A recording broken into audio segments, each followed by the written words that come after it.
সকাল থেকেই সোহরাওয়ার্দী উদ্যানে জড়ো হতে থাকেন যুব আন্দোলনের কর্মীরা। দুপুরে কোরআন তিলাওয়াতের মাধ্যমে শুরু হয় এই কনভেনশন।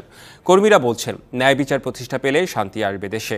এই কনভেনশনে অন্যান্য রাজনৈতিক দলকেও আমন্ত্রণ জানানো হয়েছে। এই সকল কর্মীদের সাথে কথা বলেছিলাম, তারা আমাদেরকে যেটি বলেছেন যে জুলাই আগস্টে যে আন্দোলনের মাধ্যমে যে নতুন বাংলাদেশ তারা পেয়েছেন, এই বাংলাদেশে বৈষম্যহীন বাংলাদেশ হবে এবং সন্ত্রাস চাঁদাবাজ মুক্ত একটি দেশ দেখতে চাচ্ছেন, যেখানে সকলের বাক স্বাধীনতা থাকবে এবং ইসলামী যে সকল কার্যক্রম সেগুলো তারা নির্বিঘ্নে করতে পারবেন। এই সকল দাবি দেওয়াই কিন্তু তারা বলছেন। রাজধানীতে যে সকল যুব আন্দোলনের কর্মীরা রয়েছেন তারা সহ রাজধানীর সকল জেলা থেকেই এ সকল কর্মীরা রাজধানীর সোহরাওয়ার্দী উদ্যানে কিন্তু উপস্থিত হয়েছেন। প্রায় লক্ষাধিক নেতা কর্মীরা তারা কিন্তু রয়েছেন। তারা এখানে গদির আগ্রহে অপেক্ষা করছেন যে তাদের রেজাউল করিম তাদের উদ্দেশ্যে দিক নির্দেশনামূলক বক্তব্য দেবেন।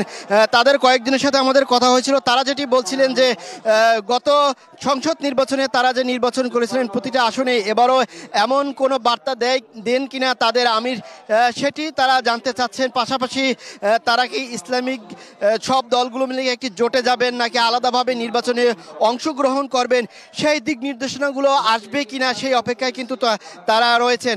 রেজাউল করিম কিন্তু ইতিমধ্যে এখানে এসে উপস্থিত হয়েছেন। সকাল থেকেই সোহরাওয়ার্দী উদ্যানে জড়ো হতে থাকেন যুব আন্দোলনের কর্মীরা। দুপুরে কোরআন তিলাওয়াতের মাধ্যমে শুরু হয় এই কনভেনশন। কর্মীরা বলছেন, ন্যায় বিচার প্রতিষ্ঠা পেলে শান্তি আসবে দেশে। এই কনভেনশনে অন্যান্য রাজনৈতিক দলকেও আমন্ত্রণ জানানো হয়েছে।